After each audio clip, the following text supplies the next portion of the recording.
Hey everyone, hopefully you're having a good day. My name's Andy. My channel is Finding Value.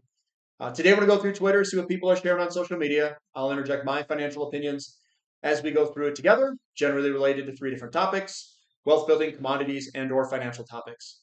So let's dive right in, take a look, see what's going on today. If you want to follow me at @Finance, and if you want to join our community, finding-value.com, where I dive deeper into all these topic subjects, looking for investment opportunities, sharing those opportunities with everybody in the community. I do have Q&A sessions on the weekend, and I do have midweek updates released talking about my favorite entry points and the companies that I really like using technical analysis. If that's something that interests you, special is a coupon code. You can use it for a 50% discount on just the first month only on the monthly discount, and a $100 discount on the yearly membership. And you can always swap from a monthly to a yearly if that's what you'd like to do. So coming down, it says, crazy to witness how early stage this move still is. This is silver juniors divided by the majors ratio. This setup looks like 2016 and 2020, but on steroids. What does he mean by that? Why is this on steroids? My opinion, I think that silver is breaking out of a major 45-year cup and handle pattern. And then the silver juniors are about to go ballistic goose. Look at the volume here. See that volume down here? There's the volume, and it's starting to turn up on this ratio. So a lot of the things I like to do is let's go. This is silver here. Why do I think it's going to go ballistic? So this is your cup and handle. So this here, you could say this was a cup and handle here. And then we have another consolidation cup and handle here. The consolidation is a part of a declining interest rate environment. This here is a non-conducive environment for silver to go up in. From 1980 all the way to about, let's say 2020, 2018, where this bottomed in here. We put a nice little double bottom in right at 2015 to 2018, 19. And we've been heading higher ever since that double bottom. So I do think that we could get a big move out of silver. And that move, if I were to share that particular move, I think something like this, when we break out of these highs here, could occur over here. I don't know the exact size of it. If we were to project the same exact size of silver upward, we would get a potential move to something like $550, $600, $700 if we got the same percentage move after the breakout that we did in the 1960s, 70s breakout here, so early 70s, and the 60 consolidation. We could get something very similar. Now, this handle could be equivalent to this handle here. So some people say, well, we'll get to 50 and we'll consolidate. I'm not exactly sure about that. The handle there is the handle here. It's got a very similar fractal pattern. Is it possible that we could consolidate? It is. It's possible. Could we slow down? Yes. I mean, we don't have to go straight up. But here's another challenging thing for a lot of silver people, right? This here is one of the biggest patterns I've ever seen. It's a big cup and handle. We are about to break this cup and handle pattern. And you guys have seen that the largest shorts are all piled into two precious metals. The biggest is silver, the second largest is platinum. Those are the two most heavily shorted materials or commodities in the world. And you're telling me you've got a setup of a 45-year cup and handle pattern that's basically about breaking out, and we're just starting to break out of the most heavily shorted commodity in the world, that we're not going to see fireworks soon? That we're not going to see fireworks? Now, if it pauses at 50, what am I going to do? I'm going to sit and wait. I'm going to wait this thing out, guys. I mean, this pattern is absolutely gorgeous. Now, what do I have on the bottom here? What that is relative strength indicator. It's a relative strength indicator on the bottom. Some people were saying, well, your RSI, it's just too high. It's too high and we're going to get a pullback. Okay, well, this is the relative strength indicator right here, right? And this is from a really, really long-term outlook. Look at the relative strength indicator over here. I mean, it lived in the upper zone there. We had a nasty pullback here and here. And that was the double bottom. You can see the double bottom here. That was that nasty double bottom. And then we went and lived in relative strength indicator land above, I would say 70. So here's 70 down here. We lived above 70 for a good chunk of time. Now we go over to the right-hand side here more recently. And do we see that we live in the above 70 category? No. Well, we didn't even break out and get into the green area at all last bull market. We pretty much stayed out of it. I mean, there was a couple of instances here and here and here. Pretty much we didn't live up there. What I think is coming could be quite dramatic. We could live up here for a while in that upper relative strength indicator. Now, I'm bringing up the RSI because a lot of people talk about the RSI like, oh, it's overvalued. It's up there and we're going to have a pullback. It's like, where is this? Is this strong RSI in the room with us right now? Where is it? I don't see it on this chart. Now, I'm sure if you use shorter term time frames that they're talking about this, this, this, and maybe this. But that, I mean, look at history, guys. Look at history. Look at those moves. Compare it to what we had the previous bull market. These are nothing. So would I put an overweight on the RSI because it's up a little bit? No, I think we could extend this thing out. Who knows? I'm not here to tell you that I know the future. What I am trying to say is this is an opportunity that I wouldn't miss. This is the biggest pattern I've ever seen combined with the largest shorted material like ever in the market. I mean, combine those two things. This is like the ultimate setup for the biggest squeeze that anyone has ever seen in their life. I mean, heck, we could gap $50 on silver at some point. Think about that for a second. Like, what if people really do panic? Like, what if industry starts to panic about silver? Now, I'm not stating that this will happen. I'm just showing you what I see in the charts, cup and handle, and a potential break higher, and that the relative strength indicator on a historical basis is not like way overextended. It's not like it's an anomaly in history.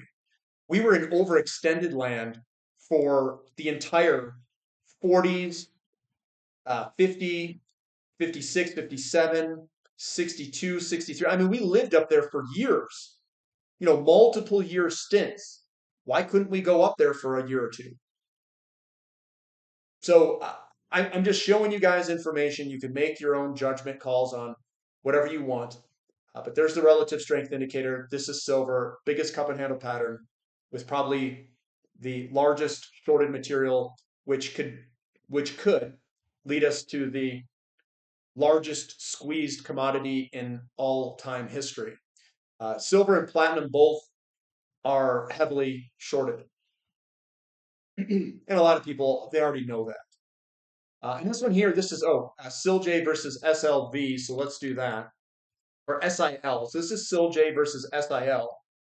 What this is the silver juniors versus the majors. And what I see here is I see bottoms. And then I see a resistance zone up towards the top there. If I can find the rectangle. Rectangle, where'd you go? Oh, okay. It's I can't find the rectangle. What the heck happened? Oh, maybe it's in this one here. There it is. So this is your resistance zone. Well, it's kind of like all through this. There's a lot of resistance through there, but we're coming back, and I think we'll head higher here. Now, what if, what if, it's a big what if this is, this is a relatively new ratio? So a lot of people think that the ratio is contained. What if that's a launching pad? Just what if? I don't know if it is, but what if it is? What if this is the consolidations that we're seeing and that this rips up like that? I mean, look at the volume here. Oh my goodness. It could be a volume launch pad. And why do I think that? Because if silver is the largest opportunity and we get a big squeeze, what makes you think that the silver juniors are going to be contained? And look at SILJ priced in dollars. It's a launch pad. So yes, I on the website we talked about this during one of the Q&A sessions. It's recorded, and I talked about what I thought were the best investment junior companies that I see in the market today. And there were a whole bunch a couple years ago. They were all over the place, and they were all kind of like right in this corner here. We were nabbing them off. Now things are starting to move.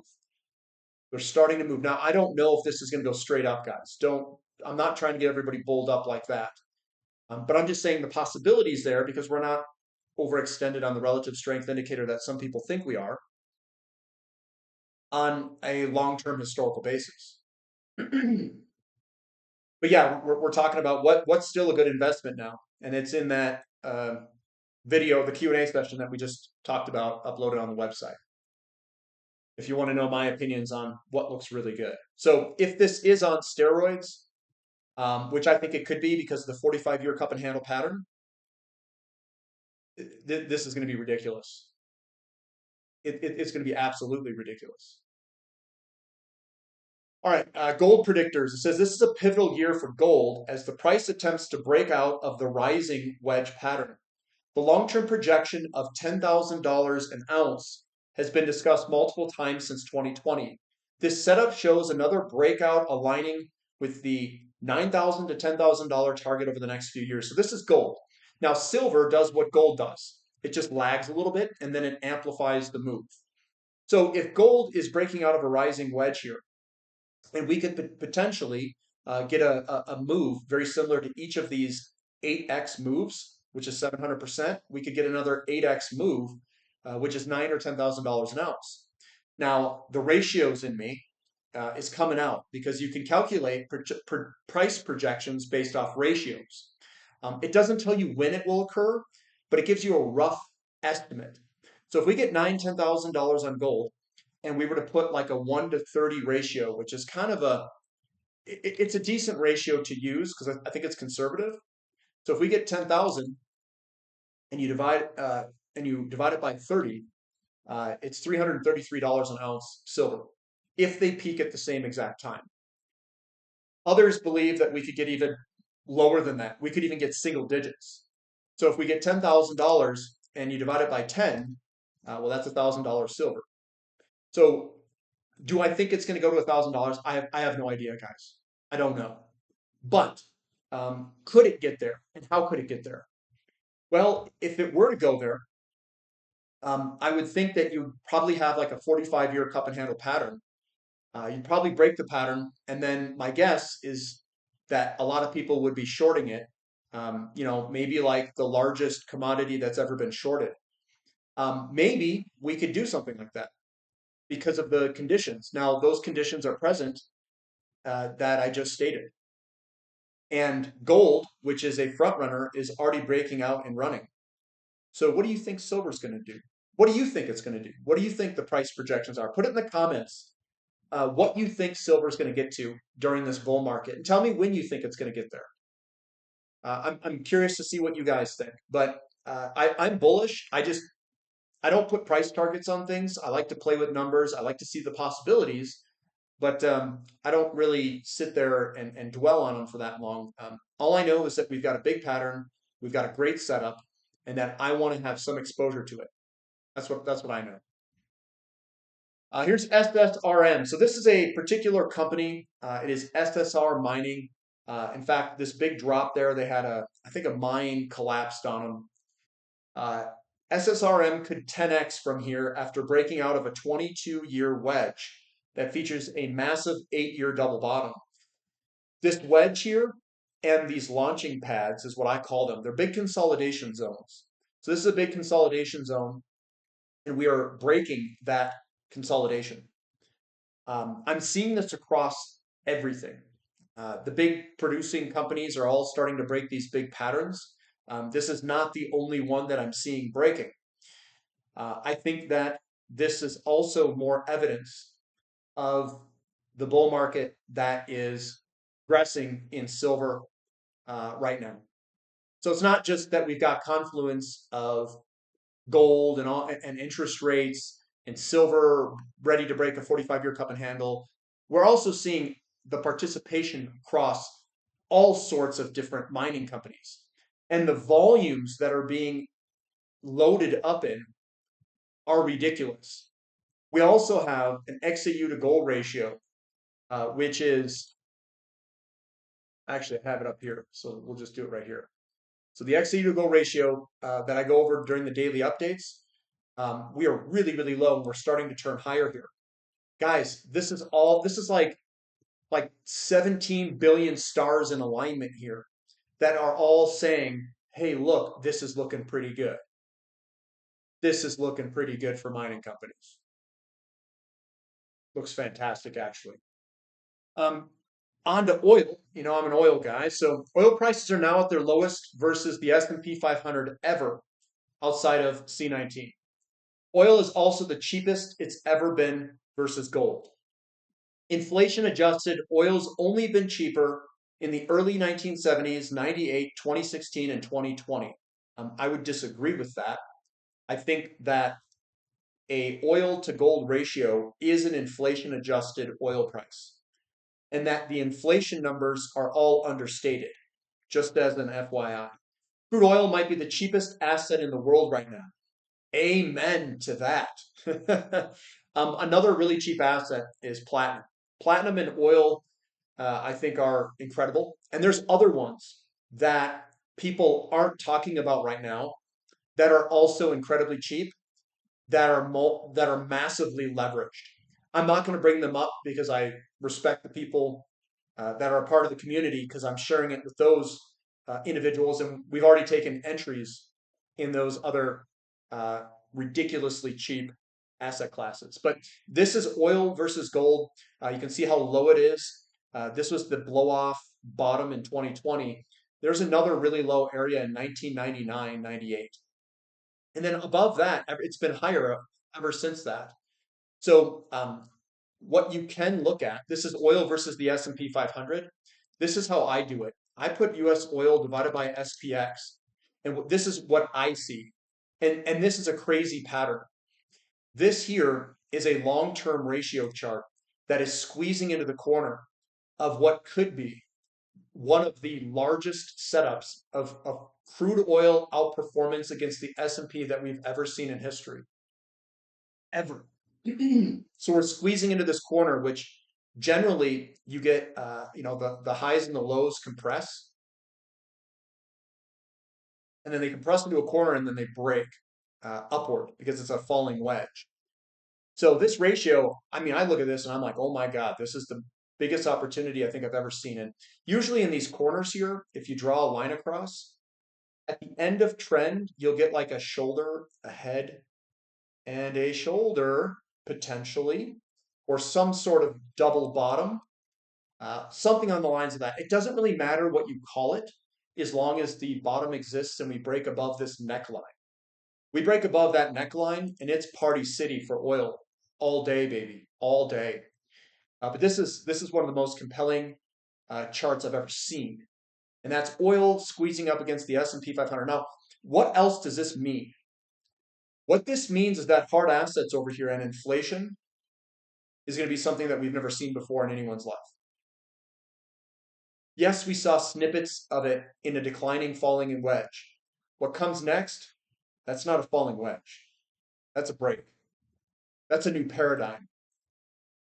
And I'm trying to figure out and make sense of all this because these patterns are so big and the ratios are so cheap. And all I can say is very low downside risk, gigantic upside asymmetry. I'm taking advantage of all this, all of it. I'm going to buy it, sit in it, and wait for this to appreciate. The next game changer, in his opinion, again, commodity index, you can see it progressing, and that's a shoulder head shoulder bottoming pattern that's ready to break higher in the commodity all commodity strategy index here. What a great opportunity, guys! What a great opportunity. Here's Scott. He says at a time when the non-OPEC plus supply growth is poised to flatline indefinitely, oil trades near 50-year lows. The last two times this happened was 73 and 2001, which was the bottom of the bull market of oil and commodities. Both times oil prices went up 3x in 3 years. So that is looking fantastic. And I show this chart all the time. US oil and how ridiculous this is on logarithmic long term. We've broken out of the consolidation. We're sitting on top of the pattern. We're ready to go. We're ready to go. And that's happened multiple times in history. There it is. You get consolidation, breakout, consolidation, breakout, consolidation, breakout. And that's the cycle repeating over and over. You guys know my favorite companies. I mean, I've shared those quite a bit. And there's Grady talking about that cup and handle on silver. He says silver's breaking out above the 45-year blue resistance line on a quarterly chart. Only 2 trading days left of the quarter. We've been waiting a long time for this. The mother of all legit looking probable cup and handles breaking out. Projected price move $370 an ounce. There it is. Multiple people saying the same thing, which is good. I mean, I think people like hearing that from not just me. I spent all of last year pounding the table on PGMs. Look at this chart. Look at it. Platinum is the #1 performing year-to-date performance of the commodity group and even financial assets. 65% up. Silver's 51% up. Good thing I'm in both of those. Palladium's up 40%. Gold's up 36%. And then cattle's been ripping it in the 30% range there. Oil's been kind of muted. It's basically just slightly up. There's the crude oil Brent price plus 2%.